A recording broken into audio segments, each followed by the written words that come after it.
Hello again, college football fans. It is Alabama's off week, so I'm going to make a video and I'm going to talk about the biggest SEC game this week, and traditionally during the Alabama off week, because ever since Saban's been at Alabama, the week before the LSU game is the off week for both Alabama and LSU. And traditionally that has been filled by the world's largest outdoor cocktail party.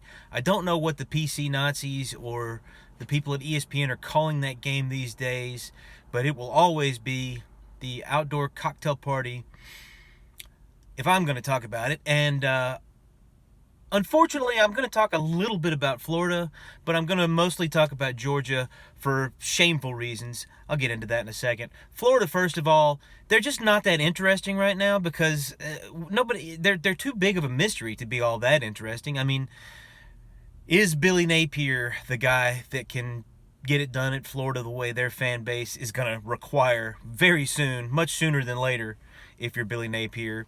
I feel like he's saved himself because they beat Tennessee, and now they beat South Carolina, which was a sneaky big win. He's saved himself too hot of a seat for right now. Now, if he goes on to lose out or something, I wouldn't be surprised if they fired him at the end of the season. I might be a little surprised. That's a little hyperbole, I guess. But they just don't interest me right now. They'd have to do some winning. They'd have to do a lot of winning or a lot of losing to get really interesting right now. It's just sort of a wait-and-see phase for them right now. Obviously, that could change next week after they play Georgia in Jacksonville. But I would like to offer Florida my apologies, because a couple of videos back I was talking about how Missouri and Tennessee, this was before, obviously, that Alabama beat Tennessee, and they were both sitting there with one loss. How, since Brock Bowers had gotten hurt, the door was sort of open for them to really make a more realistic run at going to Atlanta as the SEC East Division representative. I left out Florida partly because, now, I knew that Utah wasn't a conference loss, but it just seemed to me like Florida had lost more games than they had. I could have sworn they had lost a second conference game by now, but that's not the case. I checked the standings, and they are still very much in the race for the East. So I would like to apologize to Florida if there happens to be any Florida fans watching this channel. The odds are low. But Billy Napier, Florida, they're in a wait-and-see sort of situation, so I don't have much to talk about them. They don't interest me all that much. Georgia, on the other hand, unfortunately, does interest me because Georgia with Kirby Smart has posed the biggest threat to the crown that Alabama has worn since Nick Saban has been there. Such a big threat that I can't say that Nick Saban's wearing the crown right now. You have to give that to Kirby because of the back-to-back national champions. I know Dabo Swinney had his moment there at Clemson, and they won 2 out of 3, and they beat us both times in the national championship game to do it.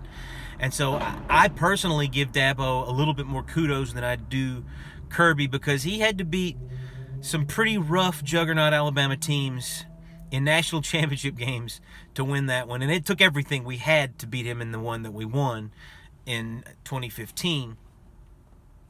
But that's neither here nor there. Talking about Georgia, I'm not going to say that I'm rooting against Georgia the same way that, let's say, for example, Auburn fans root against Alabama. I've said before, I think it's shameful. Now, this is not every Auburn fan. There are plenty of great, wonderful, salt-of-the-earth Auburn fans. I know a lot of them. I go down there on the plains every year. I've spent time with Auburn families. My best friend that I go to the Iron Bowl with every year, one of my best friends of all time, is an Auburn fan. So I'm well aware of all the great Auburn fans that are out there. But there are... and I'm sure this exists among other rivalries where there's sort of a little brother in the rivalry, the way that Auburn clearly is in the Iron Bowl rivalry. Some of their fans, I honestly think, root harder for whoever Alabama's playing, whether it's Auburn or not, than they root for Auburn against their teams, especially when they're down, the way Auburn is down right now.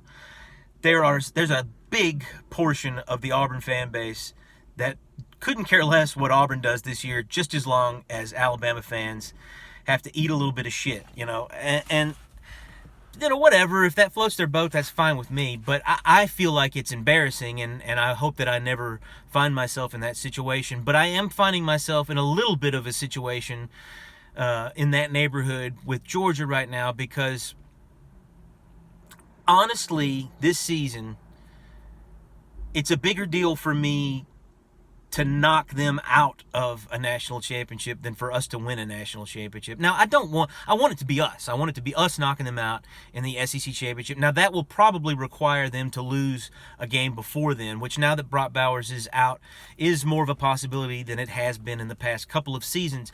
But I still want it to be us. It won't feel satisfying if, for example, LSU beats us in a couple of weeks and they go knock Georgia out. If that's happened, a lot of stuff, this is all hypothetical. A lot of stuff has to happen for that to take place. But I definitely want it to be us. But if Georgia wins 3 straight national championships, then they are firmly on top of the mountain by themselves. We're still sort of hanging on to the side of the mountain. We're getting shoved out of the picture, but we're kind of, we're still edging. Our right ear is still in the picture. And, obviously we want to be the only one in the picture, which we have been for a while. Clemson kind of got their ear in there for a minute, but Georgia is in the focus. They're in the middle of the picture right now. And if they win their 3rd straight, then we're out and they're in. And 3 straight is such an unprecedented accomplishment. Then Georgia's streak that they've got going right now could be compared with the one that Nick Saban has going at Alabama. And there's also that part of the equation where Georgia fans especially talk about how, you have to attribute most of those national championships to Kirby Smart because you see what has happened. Now, I will counter with the fact that they've gone head-to-head 5 times. Alabama, with Nick Saban, still has the 4-1. I believe that's what it is, 4-1. 4-1 record over Georgia since Kirby has been there. They don't seem to feel that way about it. And, and the other thing is the whole injury situation. And I must say I'm very inspired and encouraged by the Georgia fan base because they have all let everyone know that they will not blame the Brock Bowers injury for losing any football games this year, that they don't do that. They're the kind of fan base that would never do anything like that. They'd never be as tawdry as the Bama fans that put so much emphasis on those injuries that we had in 2021. No excuses. I never made any excuses, but it's still a reality. And I'll be the first one to admit that, the Colt McCoy injury for Texas in the 2009 national championship game completely changed the complexion of that ball game. Did it cut Texas' chances of winning that ball game by a significant percentage? Absolutely, 100%. I can say that sitting here as an Alabama fan. And I'll also tell you that it didn't diminish my enjoyment of that national championship one iota. And I don't think it should have. And I don't think that Jamison Williams and John Mechie going down should have diminished Georgia's enjoyment of their national championship. But it did happen, and you can't say, it is hypothetical, obviously, but you can't say that the complexion of the game doesn't look differently when star players are not involved. But just saying all that, I do think that it's pretty easy for them to sit here at this juncture and say that they're not going to blame the injury because they haven't lost anything because of it yet. They haven't played a game yet without Brock Bowers out there on the field. And let's see if they lose a couple of close games and wind up getting nudged out of that college football playoff scenario this year. And we'll see if they're still able to be as stoic as they have been in light of an injury that they haven't even had to see what the consequences of it are yet. So, but that's the big interesting thing about this cocktail party game is we're going to get to see what Georgia looks like. Now, my prediction is they're going to be fine. They should handle Florida pretty easily. Billy Napier in Florida, they got a lot of praise for that Tennessee victory. They've gotten a little bit of praise for the South Carolina victory as well. I feel like it was kind of fluky and more had to do with South Carolina losing the game than it did Florida winning it. But, you know, that's just my opinion, and it was still a big win for them. So I can't take that away from Florida. But like I said at the beginning of the video, this is the traditional game that I like to pay attention to during Alabama's off week, while I'm usually nervous about the LSU game, which is certainly the case this year. So I just wanted to kind of give some of my thoughts on all of that, especially regarding the interesting situation with Brock Bowers at Georgia.